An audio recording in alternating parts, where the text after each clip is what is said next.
Welcome to From Betrayal to Breakthrough. I'm Dr. Debbie Silber, and today's guest is Leah Hadley.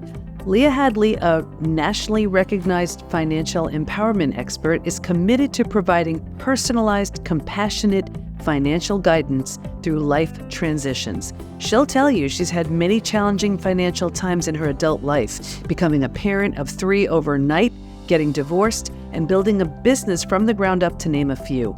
These have been times when her ability to hunt down appropriate resources and careful financial planning was critical to her peace of mind. A former investment analyst, sought-after speaker, and award-winning financial planner, Leah is the founder of Great Lakes Investment Management and Great Lakes Divorce Financial Solutions. As an accredited financial counselor, a certified divorce financial analyst, and a mediator, Leah uses her knowledge and more than 15 years of experience to help her clients make intentional financial decisions. Do you have a healthy or a toxic relationship with money? I'm about to have a conversation with Leah, a certified divorce financial analyst who'll be giving us the ins and outs, the do's and don'ts when it comes to your finances, particularly when you're coming out of a toxic relationship. Don't worry if this isn't something you're good at yet. The idea is to empower you to create the financial freedom and ease that comes with healthy money management. Here we go. Okay, everybody, I am here with Leah Hadley today, and we are talking about rebuilding your life and finances after being in a toxic relationship. Welcome, Leah. Thank you so much for having me. Oh, absolutely. So let's talk about this, because this is something that I know a lot of our members within the PBT Institute experienced. They thought everything was fine. They were humming along, and then all of a sudden they're going through a separation or a divorce or something and really finding, holy moly, I don't know what's going on with the money and I'm really struggling. First of all, tell us why you got into this, and then we'll see where we go. Sure, absolutely. So I got into this kind of in an interesting way. I started my career as a teacher, and I got really burnt out in the classroom and took a job, for just a temporary job at an investment bank as an administrative assistant. And I remember walking into that investment bank very well because I felt like a fish out of water. Everybody was using terminology I'd never heard of. I felt like I was a well-educated person. I had a master's degree, I was professional. And here I was, didn't even know what people were talking about. And so that experience really colors a lot of the work that I do, because I recognize that people of all different walks of life, some very successful in their careers, have a lack of familiarity with financial terminology, really underdeveloped in terms of financial literacy. And so it's an area that's really become a huge passion of mine, to empower women to really be intentional and take control of their finances in a meaningful way. And I know we have members, it's women and it's men too. I see how a toxic relationship can really impact them on both sides. Let's talk about that. How can a toxic relationship impact someone financially? It can impact them in so many different ways. Every relationship is unique and that dynamic is unique. But for a lot of folks, they are kept in the dark as it relates to finances. It's a very controlling tactic that people use in relationships. But some people, again, don't necessarily feel really confident when it comes to money and are happy to give that power to somebody else because they don't want to deal with it. And so this creates this real imbalance of power between the two people and can impact the relationship in a variety of different ways. And it's interesting because sometimes in a new relationship, it can actually seem like a really nice thing. This person is taking care of me. I don't have to worry about the money because I know that they have it under control. But over time, it can have a negative impact on somebody's confidence and their ability to make good financial decisions for themselves, to know that they do have the ability to take responsibility for their finances and they don't have to be dependent on somebody else to do that. That's so interesting that you say that in the beginning, how it seems so nice and you feel taken care of. And then that same thing later on can be, I'm completely in the dark and I have no clue what's going on here. Talk to us about someone's relationship with money. Yeah. And this is so interesting. I work with all kinds of folks and it comes up in a lot of different ways. If you look back and really think about some of your earliest experiences with money are going to have a huge impact in how you think about money, how you talk about money, how you make decisions about money.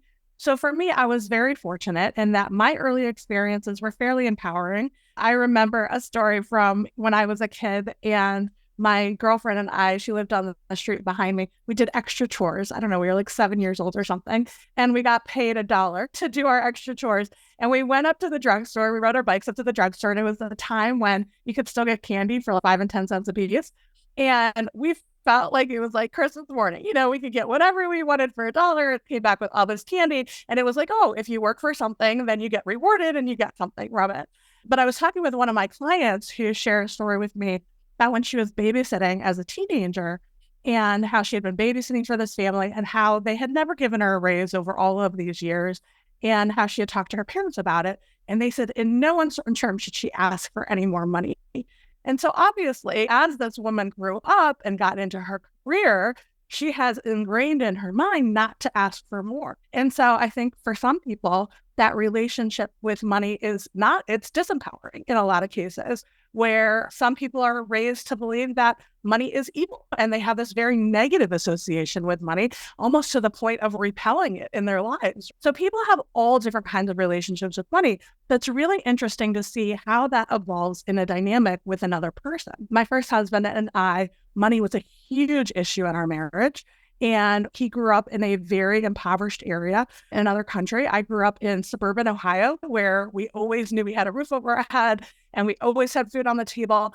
And those experiences created a lot of conflict in our relationship and a lot of toxicity, really, because at that time, I didn't understand where it was coming from. I didn't understand how to talk about it. All of it was conflict in my mind at that time. And so now I'm remarried. And I have some of those same messaging because I don't want the conflict in my marriage. And sometimes my husband has to remind me, I'm not that other person. Like this, we can talk about these things. But when you have those experiences, they start to pop up in other areas or with other people. It's so true. And you reminded me of there's so much to overcome when you come from a set of beliefs or circumstances. Like I grew up, there just wasn't money. And I'll never forget, there are always these defining moments where it shapes you.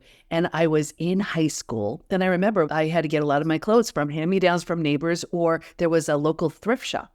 So there was a thrift shop, and then my mom would get clothes from the thrift shop for me. And I was wearing a pair of pants. I will never forget it as long as I live. And I'm in high school. Now, you know how awkward and uncomfortable you are in high school anyway. Well, here I was wearing these pants, and I thought I was all that, right? And then there are 5 girls walking towards me. Now, it had a label in the back of this girl's name. And we used to do that, I guess. So I happen to be wearing the jeans of this girl. She walks towards me with 5 of her friends and just passing me in the hallway. And she looks and she says, "Nice pants." And I almost died. And I don't remember what I did with that at the time, but I'm sure it drove me in some way to want to make enough of an income of my own that I never had to wear someone else's pants unless I wanted to. But these things stay with us. Like here you're talking and I can bring that memory up as if it happened, yesterday. And it's so interesting because if we're raised, there's not enough, or who do you think you are, or money doesn't grow on trees, or with abundance, like it'll always be there and never worry. There are so many different ideas we can take from that. And I can see how, in your first marriage, it would certainly shape your conversations and then it carries over later on. I always want to get into the minds of my listeners and viewers and say, okay, what is your relationship with money? And here's another thing too. How do we handle money then as an adult even with our finances? Like I know some people, they just don't want to know. They have no idea how much money they have. They don't keep track. They don't want to know. And I remember when I first started making money in my business, I would have a book and I would write down every single, what's coming in, what's going out. And it made me feel so good, or it made me feel like I finally had control. I knew what was going on. So I think we can just take this in so many different directions, and it has so many different levels based on who we are and what we're doing here. Let's say we do have a really dysfunctional relationship with money. What do we do about that? And how do you see it in some of your clients now when they're coming out of, let's say, a dysfunctional relationship? This is such an important question. And sometimes it's something that people really aren't even aware of. So just to bring awareness to it is the very starting point. And how do you bring awareness to it? When you are making simple financial decisions, going to the grocery store, start paying attention to what's going through your mind, how you're making those decisions. If you're creating a budget for yourself, how are you talking to yourself about that experience with that budget? If you're working with a financial advisor, what goes through your mind before you have that conversation with the financial advisor? Do you feel comfortable asking questions, talking to that person about your situation? So it really does start with just acknowledging and recognizing the thoughts that you're having about money. And a lot of what can be really helpful is exploring, where did that even come from? Because for some folks, like for me in my first marriage, that experience doesn't serve me. Those thoughts don't serve me well, right? But if I don't acknowledge them and really start to work through them and reframe why I'm having those thoughts and how I can adjust, now I'm just going to continue to have them, right? And so it really is important to just start to see, like, where am I at? How do I feel when I'm making a big financial decision? Do I have a process for deciding if I'm going to buy that home or not? Do I have a regular process for managing my money and managing it well? Or are there some mistakes that I've made in the past that maybe I'm carrying with me that are impacting my ability to take action, to do the things that I need to do? Because that happens for a lot of folks. Yeah. And what would you say is the greatest challenge men or women face around financial independence? Yeah, I think it really is just taking that ownership. It really is that piece. All of the other pieces can fall into place when you acknowledge that I am responsible for myself and I can do the things that I need to do, because there are so many resources out there, especially if you're working with somebody like me. I'm an accredited financial counselor. That's one of the designations that I hold. And we are certainly open to working with folks who have had a variety of different experiences with money, maybe shape the relationship a little differently from your traditional financial planner. But there are resources out there for every kind of person, every kind of experience that people have had with money. But you have to be empowered enough to look for them, to know, to be able to have the conversation with somebody like me and say, who do you know who can help me? But there are resources, and action is really what starts to build that confidence. So every time you take action, you show yourself that, hey, I can do this. And acknowledging that there will be missteps along the way. It happens to everybody. We can't all know everything. There are, unfortunately, financial professionals who may be condescending. You may have a negative experience having some of those conversations, acknowledging that person, that's not me, not internalizing that, and saying, okay, who else can I talk to? That was not a good experience. Who else can I talk to? But really, those action steps are really going to help people to embrace that financial independence. And I think that's it too. It can be such an intimidating conversation. And especially if we're so in the dark and so clueless, and then someone's speaking to us and we're like, I don't even know what they're talking about. That could be intimidating. And then we stay in this space of, uh-oh, what do I do now? I don't know what to do. I don't know who to speak with. I don't know how to get myself out of this mess. What would you recommend to someone who's just beginning? They're coming out of a toxic relationship. They're like, okay, I have to get this together. That's it. What's a first step? The first step is getting very clear on your current financial situation. Taking a step back, separating out the emotion. If you can't separate out the emotion on your own, our financial therapist, it's a big movement right now. More and more people are learning how to support people in this way, which I think is amazing. But take a step back, separate out the emotion, and get very clear on right now, what is my income? What's the timing of my income? What are my expenses? What are the timing of my expenses? What do my assets look like? What do I own? What are my liabilities? What do I owe? Just getting very clear on your current financial situation. For some people, that's enough. That is the clarity that they need. That's that one step of getting out of the dark, right? If you can't do that without having that emotional piece that you just can't push through, I would really encourage somebody to reach out to a financial therapist. I never even heard of that, a financial therapist. So what does a financial therapist do? They just unpack what you've made money mean? They're really working on the psychology of money. So that piece of it, if people are stuck in that emotion, they're going to help you unpack that, help you to get to the next step. I never even heard of that. That's brilliant. For a financial therapist, there is an association. So the association, I think it's called the Association of Financial Therapists. And then you can do a search on that site and find somebody for you. And they have both the mental health training as well as the financial background, which is really nice. Yeah. That's great. Tell us some of the mistakes people make. Oh my goodness. There are so many. But I think the biggest one is not acknowledging that there's been a change. And so a lot of times people just want to live like nothing has happened. And from a lifestyle perspective, from a spending perspective, For a lot of people, that can mean overspending based on their current situation when there has been a major change. And so acknowledging that there's been a change and recognizing if that means something has to shift from a financial standpoint. And when I'm working with people, I make sure that they know this is a moment in time. This, because we have to make a change now, doesn't mean it's a change forever, but we got to be realistic, because if we're not realistic, then you put yourself at risk of having an ongoing problem that is much harder to solve. But if it's just about looking at how we're going to increase income now, how we're going to reduce expenses now, do we need to reposition assets to generate more income? Do we need to look at what the debt situation looks like and reduce interest expense? Whatever that looks like, everybody's financial situation is unique, but being very realistic about the fact that there has been a change, and that does mean taking a look at the finances and saying what needs to be adjusted accordingly. And I imagine there's a good amount of resentment there too, because here someone was just going, like I could speak for, let's say, the betrayal community, where they're just following the rules of the relationship. And here, without their awareness or consent, someone decided to do their own thing. And now they're moving on or whatever. And here they were, let's say, raising the kids and taking a step back in their career so that they can do that. And now they're like, oh, now I have no money. And here I was raising kids and doing what I thought.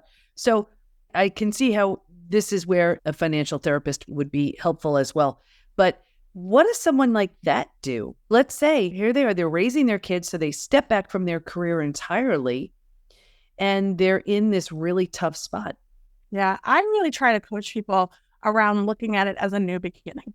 There is obviously a lot that has come to an end, and there's a lot that has changed, but people also give up a lot in a relationship that sometimes they're not even thinking about. Sometimes they're compromising their values. They are getting in alignment with goals that aren't really their own. So really empowering them to get excited about taking control and ownership of what is next for them and looking at it from that perspective. And yes, it's different, but different doesn't have to be bad. Different can absolutely be wonderful. And I also share my own experience a lot, because coming out of my first marriage, I was very unhappy in that marriage. And even when I was going through my divorce, I was like, oh my gosh, why am I making this huge mistake and all of that, knowing that I was not in a great marriage. But now I have 2 businesses that I run that I never would have had the support of my partner at that time to be able to do that. Getting excited about what you really want for yourselves and your life, and then creating the finances to support that instead of just looking backwards. And this goes for so many topics. It's taking your challenge and turning it into something good, taking your trauma, turning it into transformation. You have every right to sit there and mourn and grieve and cry and kick and scream, right? Because of what happened, what went wrong, what didn't work. But then if you're willing, and willingness is such a big word right here, right? If you're willing to do something different with it, you can create something entirely different. Look at your story now. Your story could have been lack and woe is me and what went wrong, and instead doing something powerful and inspiring with it. And it's the same. I see this all the time with people, let's say in health. They have a horrible health crash, they figure their way out of it, and now they're teaching health. Or they have a betrayal and they find their way out of it and teach that as well. So it's taking that challenge and doing something good. And I will say to everybody, especially if you have kids, they are watching you. They are learning from you. So what message are you sending? You are their most powerful role model. What are they learning by watching you? So how do you then take your experience with what you learned financially, with your relationship with money, and make sure it doesn't spill over to future relationships? Yeah, I wish I had the golden ticket on that one. But I think it's being honest with yourself about where you're at and being honest with your partner. I think that's what is amazing about my husband now, is he knows the source of where some of these thoughts come from. And so we can acknowledge it together and be open and have those conversations. But I think it's really important to be aware of it, to bring that awareness to light and not to bury it, because the more you bury it, the more it will impact your next relationship in a negative way.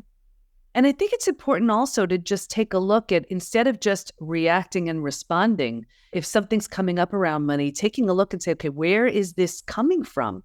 It's not coming from this. Very likely it's not coming from the scenario that's affecting you right now. Where did that belief come from? Where did that thought come from? Where did that idea come from?